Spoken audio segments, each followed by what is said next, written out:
오늘 우리에게 주신 하나님 말씀은 시편 22편 1절 말씀과 21절에서 23절까지 말씀을 제가 봉독하도록 하겠습니다.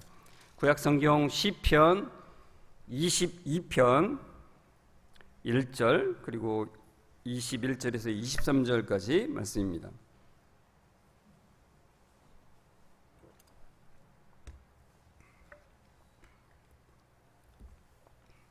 제가 봉독해 드리겠습니다. 1절 말씀입니다. 내 하나님이여 내 하나님이여 어찌 나를 버리셨나이까? 어찌 나를 멀리하여 돕지 아니하시오며 내 신음소리를 듣지 아니하시나이까? 21절부터입니다. 나를 사자의 입에서 구하소서. 주께서 내게 응답하시고 들소의 뿔에서 구원하셨나이다. 내가 주의 이름을 형제에게 선포하고 회중 가운데에서 주를 찬송하리이다. 여호와를 두려워하는 너희여 그를 찬송할지어다. 야곱의 모든 자손이여 그에게 영광을 돌릴지어다. 너희 이스라엘 모든 자손이여 그를 경외할지어다. 아멘. 오늘 말씀의 제목은 어찌 나를 버리셨나이까 라고 하는 제목입니다. 여러분 이 사진은 6.25 때 찍었던 사진이라고 합니다. 6.25 전쟁으로 인해서 부모와 떨어진 아이들이 약 10만 명 정도가 됐다 그래요. 여러분 전쟁이라고 하는 상황으로 인해서 부모랑 떨어졌을 때 그 아이의 심정은 어떻겠습니까? 저 사진 한 장만 봐도 알겠죠. 이루 말할 수가 없습니다. 그저 끝없이 그냥 울기만 하는 거죠. 어떻게 할 수가 없으니까요.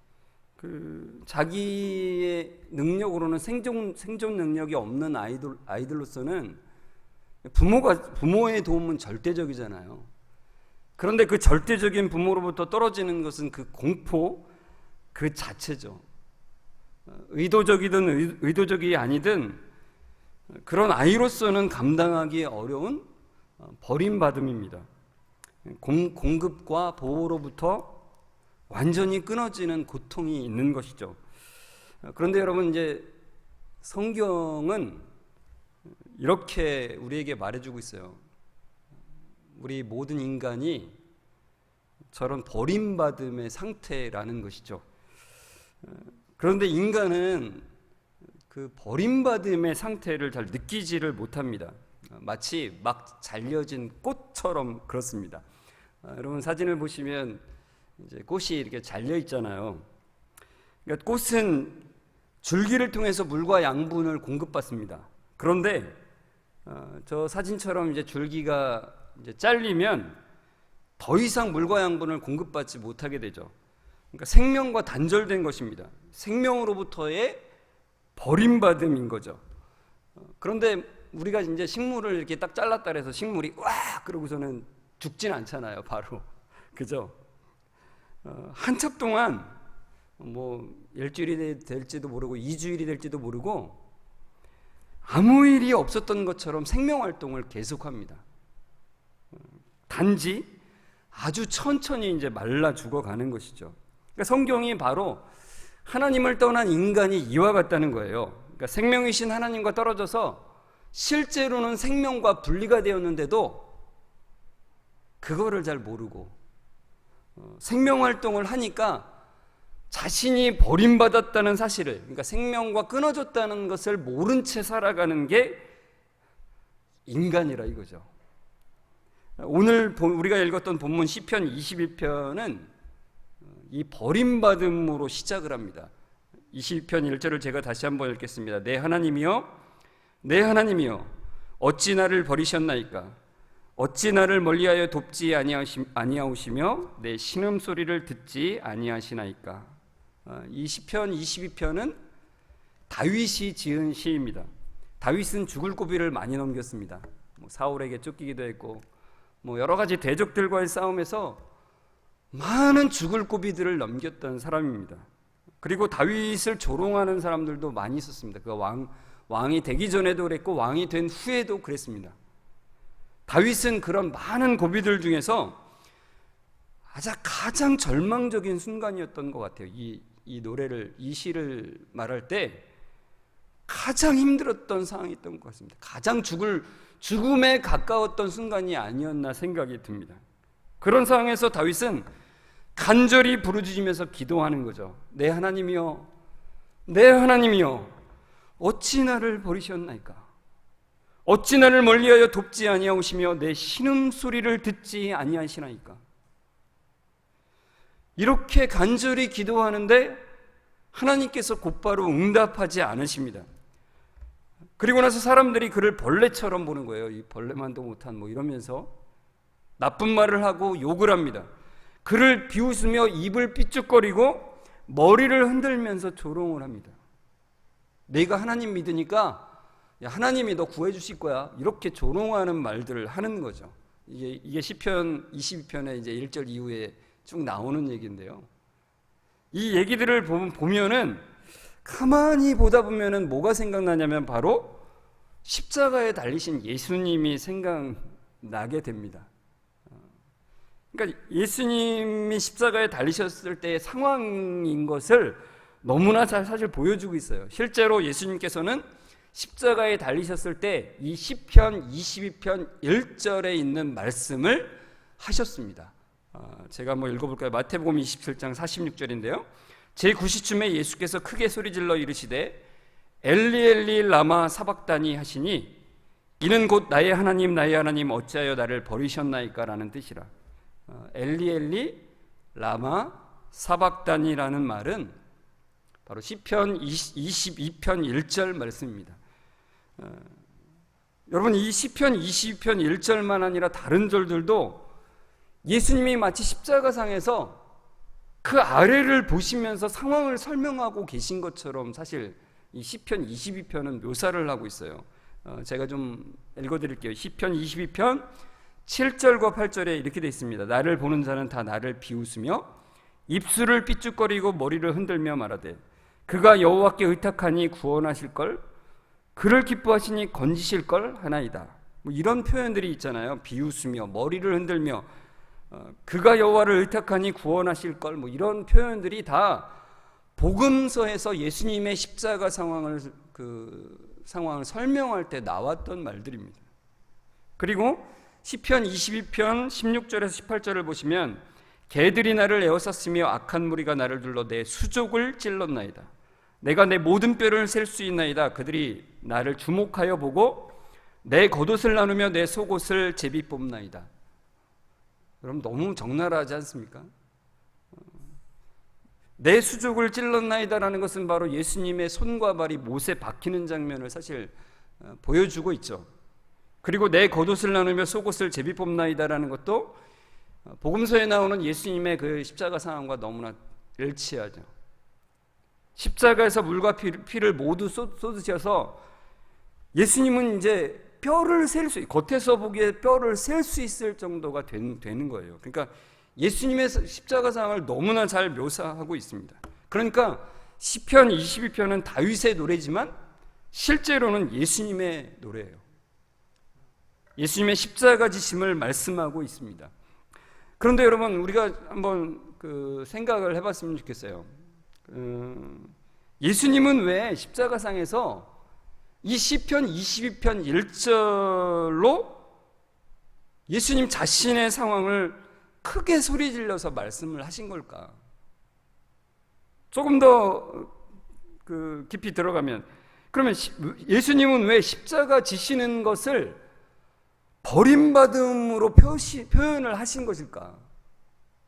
조금 여러분은 이상하지 않습니까? 예수님이 왜 성부 하나님을 향해서 나의 하나님 어찌하여 나를 버리셨나이까 라고 외치셨을까? 이런 의문을 가져본 적이 없습니까? 없으시다면 지금부터 가져보셔야 됩니다. 되게 굉장히 중요한 질문이기 때문에 그렇습니다. 그러니까 제가 말씀드리는 건 이런 관점이에요. 예수님은 왜 죽음에 이렇게 약한 모습을 또한 보이셨는가? 가만히 생각해보면 저는 예전에 정말 너무너무 이상했습니다. 이게 왜 이렇게 예수님은 약한 모습으로 죽음 앞에 서셨을까?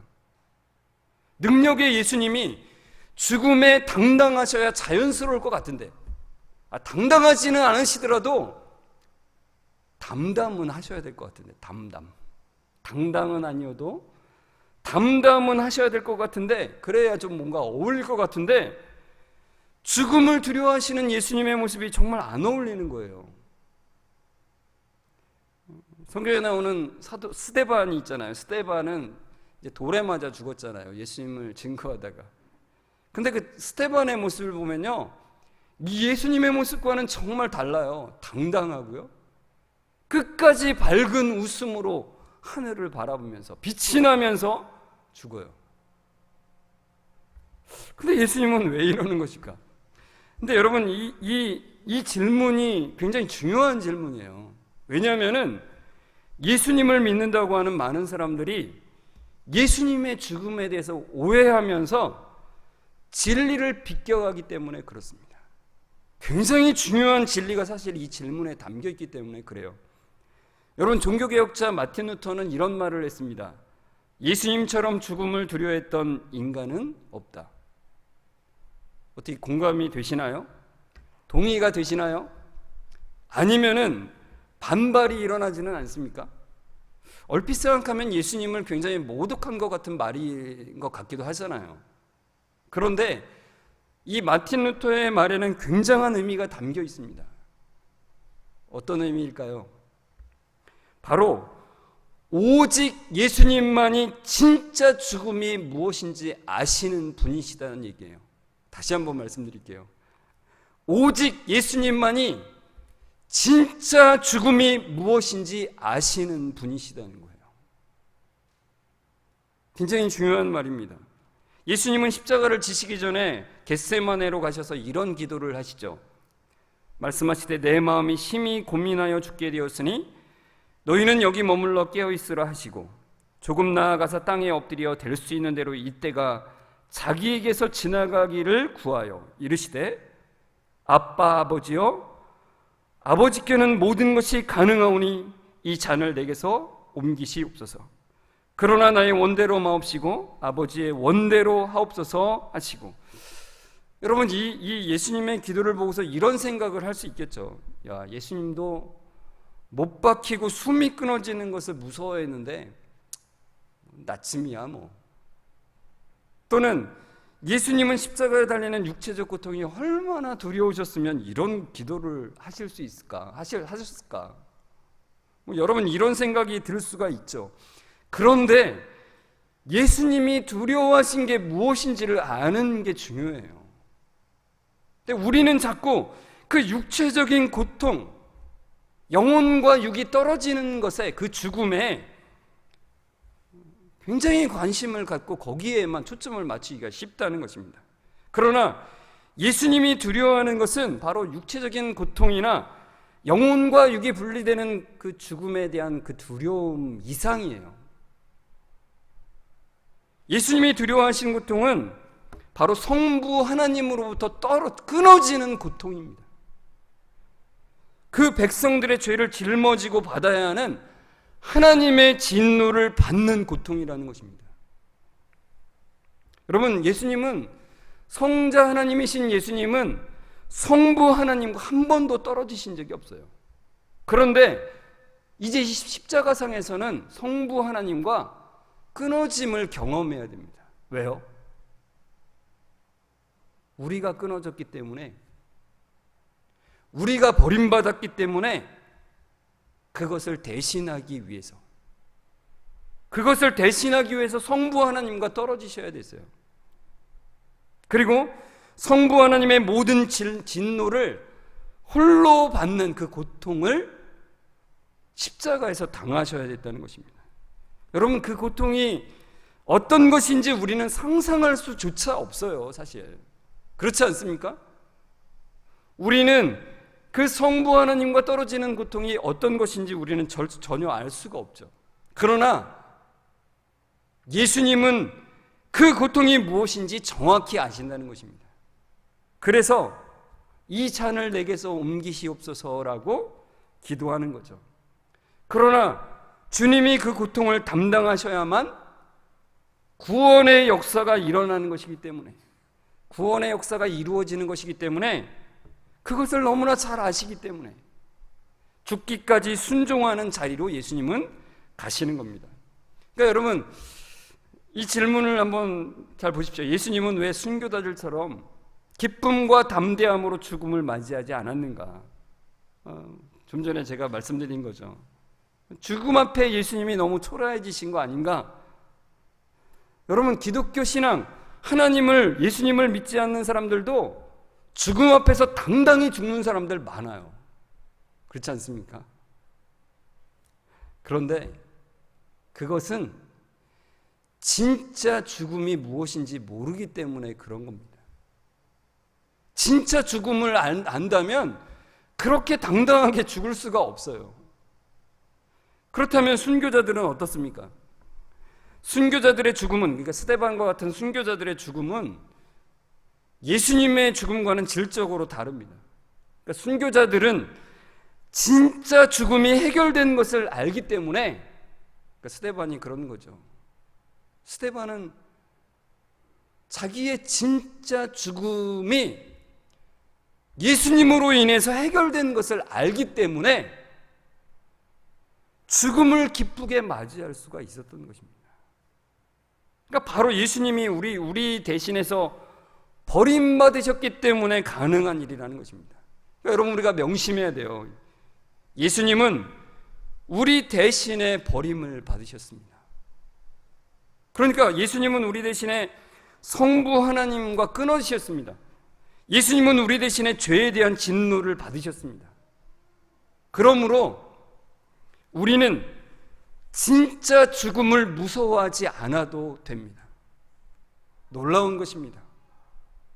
이제는 우리가 죽어도 죽는 게 아닙니다.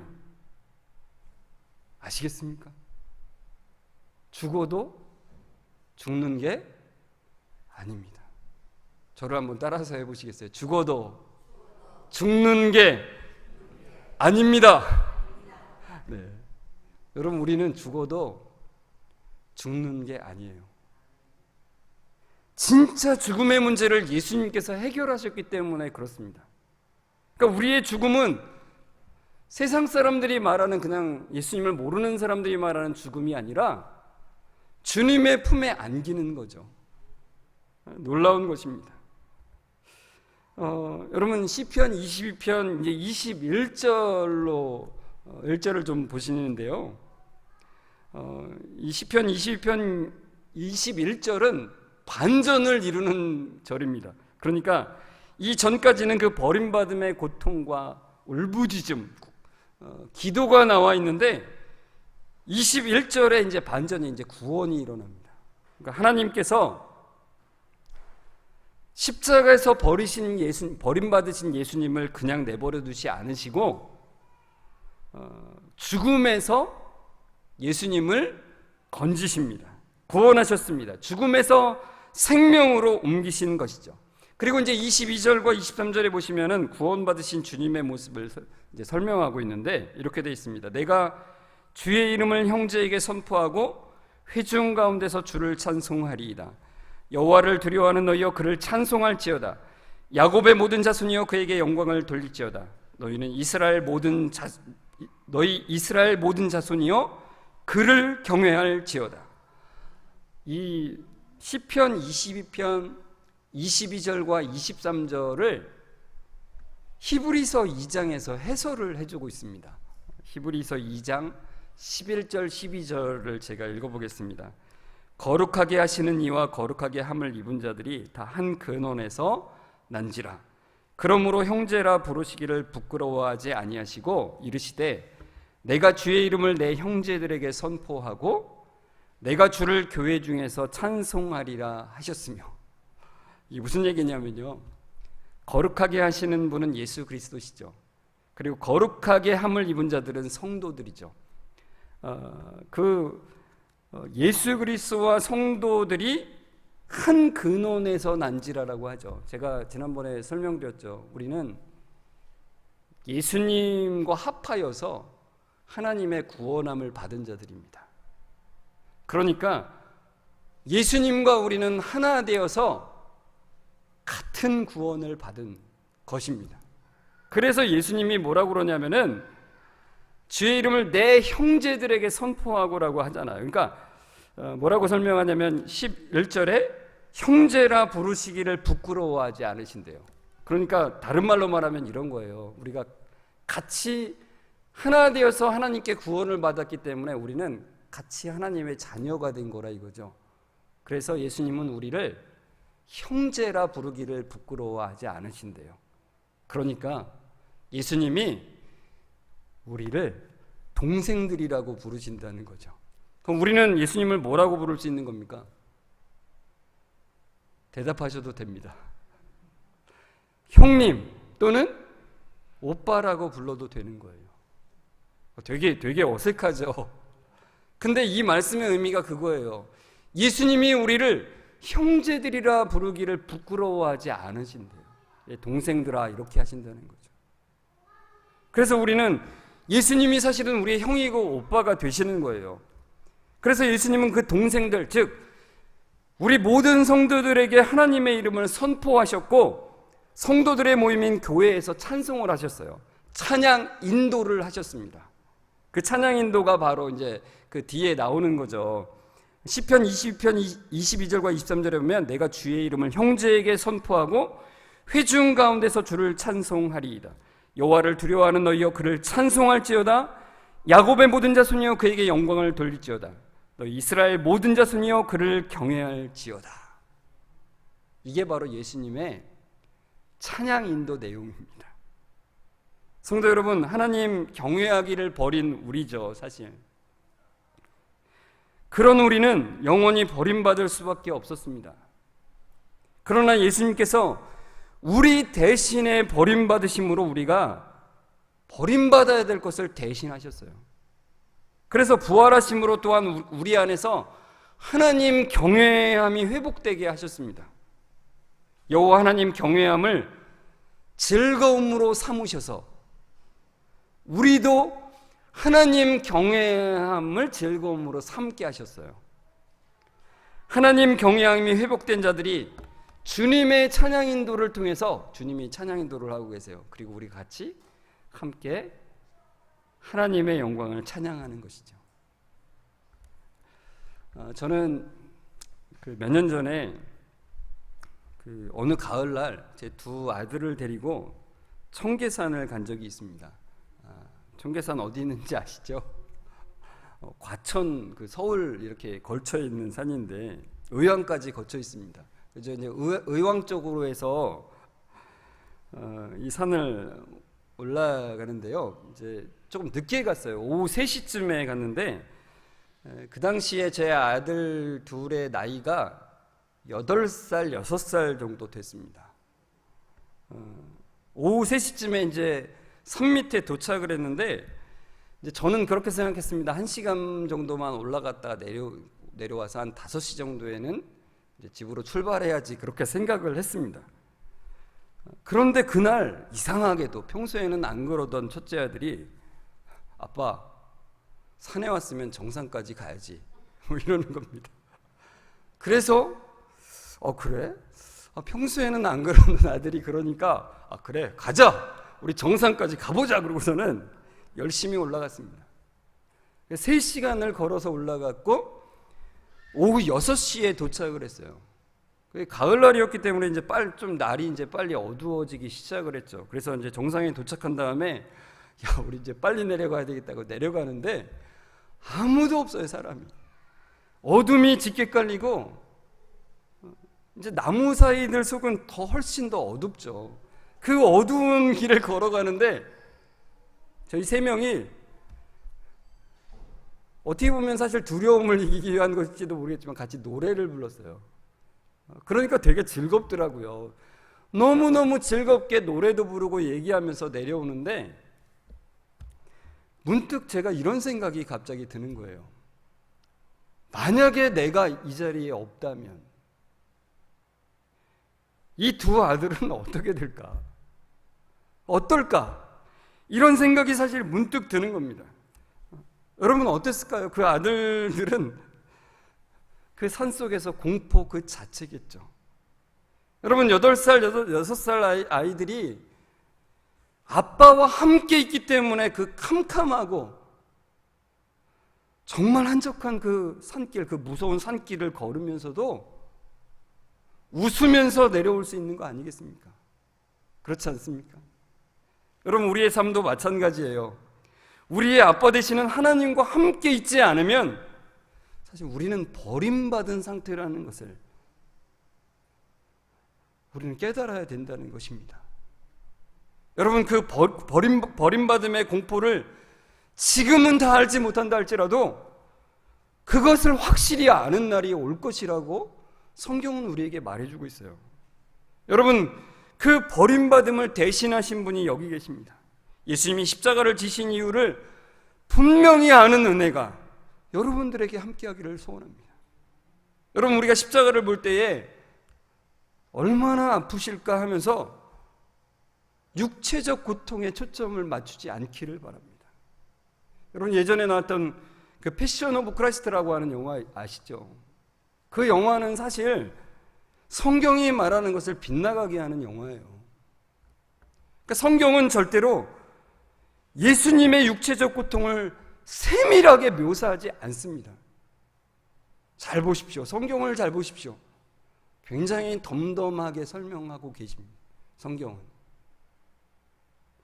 여러분, 우리가 육체적 고통에 초점을 맞추는 것이 아니라 바로 하나님과의 끊어짐, 죄에 대한 진노를 받는 그 버림받음에 초점을 맞춰야 된다는 것입니다.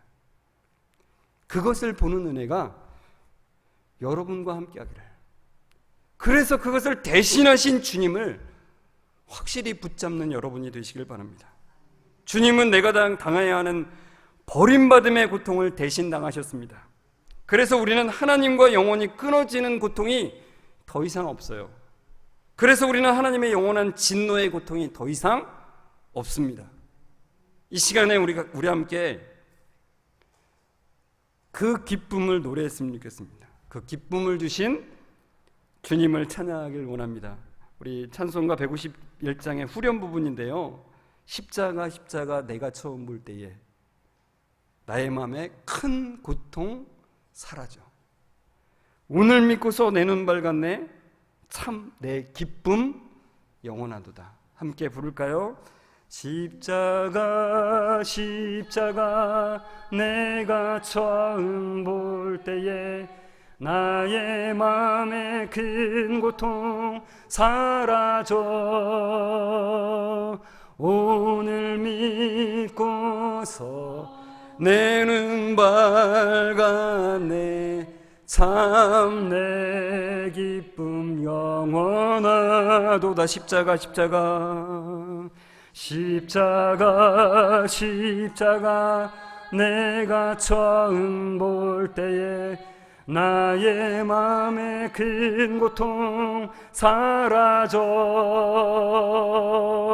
오늘 믿고서 내 눈 밝았네. 참 내 기쁨 영원하도다. 십자가 십자가 내가 처음 볼 때에 나의 마음에 큰 고통 사라져. 오늘 믿고서 내 눈 밝았네. 참 내 기쁨 영원하도다. 사랑의 하나님, 우리를 대신하여 버림받으신 예수님을 보내주심에 감사드립니다. 영원히 하나님과 끊어져야 했는데, 완전한 공의에 의해 영원한 진노를 받아야만 했는데, 우리를 예수님 속으로 집어넣으시고 그 안에서 버림받음이 해결되게 하시니 감사합니다. 십자가를 볼 때마다 그 버림받음의 고통을 보고 주님의 사랑에 더욱 감격하는 은혜를 주옵소서. 경외함을 잃어버렸던 우리에게 경외함을 회복시키시고 함께 찬양하는 은혜를 주심에 감사드립니다. 참 기쁨을 주신 주님과 함께 걷는 은혜를 주시고 구원의 감격으로 살아가는 은혜를 허락해 주옵소서. 우리 모든 성도들 이 말씀 마음의 새김으로 그 능력을 충만히 경험하도록 역사하여 주옵소서. 우리를 죽음에서 생명으로 옮기신 예수 그리스도의 이름으로 기도드리옵나이다. 아멘.